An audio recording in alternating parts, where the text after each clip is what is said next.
आज हम बात करेंगे एक ऐसी घटना की जिसने पूरी दुनिया का ध्यान खींचा है।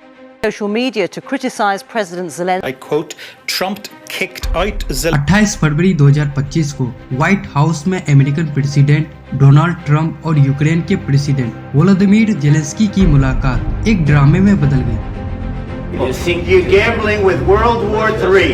You're gambling with World War III. Ukraine रूस युद्ध को लेकर दोनों नेताओं के बीच तीखी बहस हुई और ये प्रेस कॉन्फ्रेंस हिस्ट्री में दर्ज हो गई। तो चलिए जानते हैं क्या हुआ था।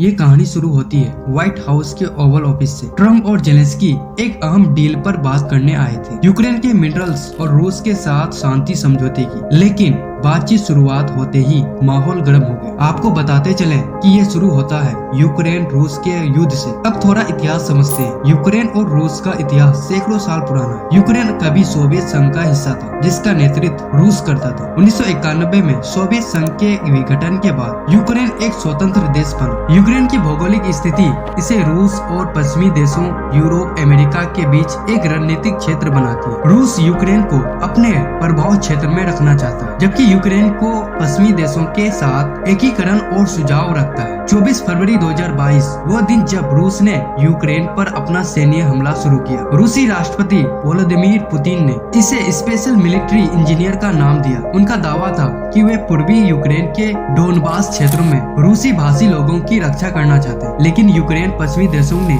इसे खुला आक्रमण करार दिया।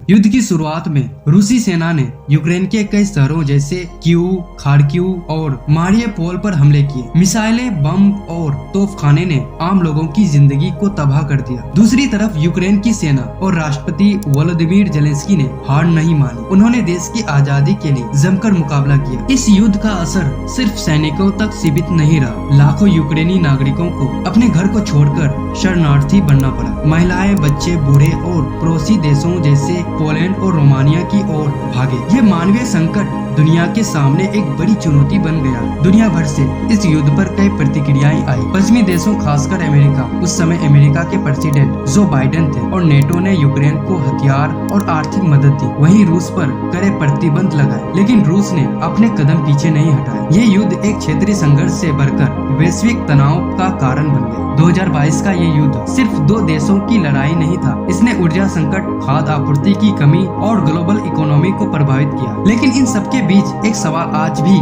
बना हुआ है, क्या शांति संभव है? अब आते हैं अपने मेन टॉपिक। 28 फरवरी 2025 को जेलेंस्की वाशिंगटन पहुंचते हैं। ओवल ऑफिस में ट्रम्प, उपराष्ट्रपति जेडी वेंस और जेलेंस्की की बैठक शुरू हुई। शुरुआत में माहौल काफी शांत था, लेकिन जल्द ही बात बिगड़ गई। आइए सुनते हैं इस बहस के कुछ बातों को जो इस टकराव को समझने के लिए जरूरी है। ट्रम्प कहते हैं जेलेंस्की से, आप ये युद्ध नहीं जीत रहे। हमने आपको 350 बिलियन डॉलर दिए, हथियार दिए, टैंक दिए। हमारे बिना ये जंग 2 हफ्ते में खत्म हो जाती। आपको हमारा सम्मान करना चाहिए। And $350 billion. If you didn't have our military equipment, this war would have been over in 2 weeks. Zelensky गंभीरता से बीच में टोकते हैं और कहते हैं 3 दिन। पुतिन ने कहा था 3 दिन में खत्म, लेकिन हम शुरू से मजबूत हैं। कई बार अकेले लड़े, मैंने बार बार शुक्रिया कहा। हमें सिर्फ पैसा नहीं, सुरक्षा चाहिए। Mr. President, with respect, I think it's disrespectful for you to come into the Oval Office and try. उसी बीच वेंस तंज कसते हैं, फिर से शुक्रिया कह दीजिए मिस्टर प्रेसिडेंट। आप अमेरिकन मीडिया में हमारे खिलाफ बोलते हैं, पेंसिल्वेनिया में प्रचार करते हैं, ये गलत है। ट्रम्प आवाज तेज करते हुए बोलते हैं, आपके पास अभी ताकत नहीं है। जेलेंस्की, आपके लोग मर रहे हैं, सैनिक कम पड़ रहे हैं। मैंने आपको मजबूत बनाया, लेकिन हमारे बिना आप कुछ नहीं। युद्ध विराम लीजिए, सौदा कीजिए, वरना हम बाहर हैं। जेलेंस्की कहते हैं, मैं कोई खेल नहीं खेल रहा, हम शांति चाहते हैं, लेकिन गारंटी के साथ। मेरे देश के लोग क्या चाहते हैं? सिर्फ पैसा लेकर चुप नहीं बैठ सकते। वेंस गुस्से में बोलते हैं, क्या आपने इस मीटिंग में एक बार भी शुक्रिया कहा? आपने हमारे खिलाफ प्रचार किया, थोड़ा सम्मान दिखाई। यहाँ जेलेंस्की को दबाने की कोशिश की जा रही है। ट्रम्प बोलते हैं आप तीसरे विश्व युद्ध से खेल रहे हैं, लाखों जिंदगी दांव पर है। ये उस देश का अपमान है जिसने आपको सबसे ज्यादा साथ दिया, वरना अकेले लड़ो। इसके बाद माहौल और गर्म हो गया। जेलेंस्की ने सौदा साइन करने से इनकार कर दिया और ओवल ऑफिस से बाहर निकल गए। ट्रम्प ने बाद में सोशल मीडिया पर लिखा कि जेलेंस्की शांति नहीं चाहते, अमेरिका का अपमान कर रहे हैं। जेलेंस्की ने जवाब दिया कि वो ट्रम्प के साथ रिश्ता बनाए रखना चाहते हैं, लेकिन यूक्रेन को रूस के सामने झुकने के लिए मजबूर नहीं किया जा सकता। इस टकराव ने दुनिया भर में हलचल मचाई। यूरोप के नेता जेलेंस्की के समर्थन में आए। फ्रांस के राष्ट्रपति इमैनुअल मैक्रो ने कहा रूस हमलावर है, यूक्रेन पीड़ित है, हमें उनका साथ देना चाहिए। ब्रिटेन के पीएम कियर स्टारमर ने भी यूक्रेन को हथियार देने की बात दोहराई। दूसरी ओर रूस ने इसे अपनी जीत बताया। तो इसका यूक्रेन रूस युद्ध पर क्या असर होगा? ट्रम्प चाहते हैं कि यूक्रेन युद्ध विराम करे और रूस से समझौता करे, लेकिन जेलेंस्की कहते हैं कि बिना सुरक्षा गारंटी ये आत्मसमर्पण होगा। अगर अमेरिका अपनी मदद कम करता है तो यूक्रेन के लिए मुश्किल बढ़ सकती है। अगर यूरोप यूक्रेन का साथ देता है तो क्या उसके पास इतना ताकत है? इस पर क्वेश्चन मार्क लगता है। कुछ लोगों का मानना है ट्रम्प की डिप्लोमेसी से रूस को फायदा होगा। दूसरी ओर कुछ लोग कहते हैं कि ये यूक्रेन को यूरोप के करीब ले जाएगी। लेकिन एक बात साफ है, 28 फरवरी का दिन डिप्लोमेसी के लिए एक बड़ा झटका था।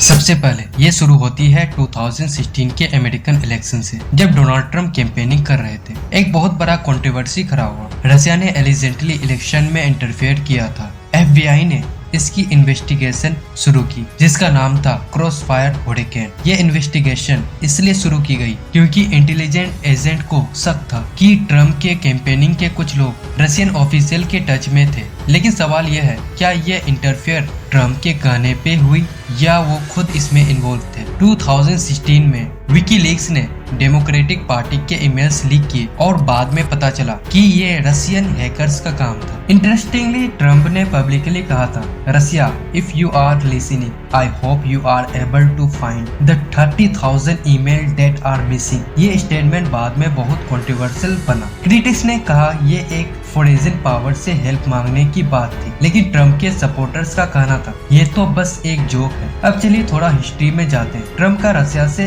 कनेक्शन सालों पुराना है। 1987 में ट्रम्प पहली बार सोवियत यूनियन गए थे एक बिजनेस डील के लिए। एक x KGB officer Yuri safe ने क्लेम किया तब ट्रम्प को सोवियत इंटेलिजेंस ने टारगेट किया था। उनका कहना था कि ट्रम्प को एक एसिस्ट के रूप में कल्टीवेट किया गया था, मतलब उन्हें इनडायरेक्टली रशिया के लिए काम करने वाला बनाया गया। लेकिन क्या ये सच है? इसका कोई सॉलिड प्रूफ नहीं मिला है।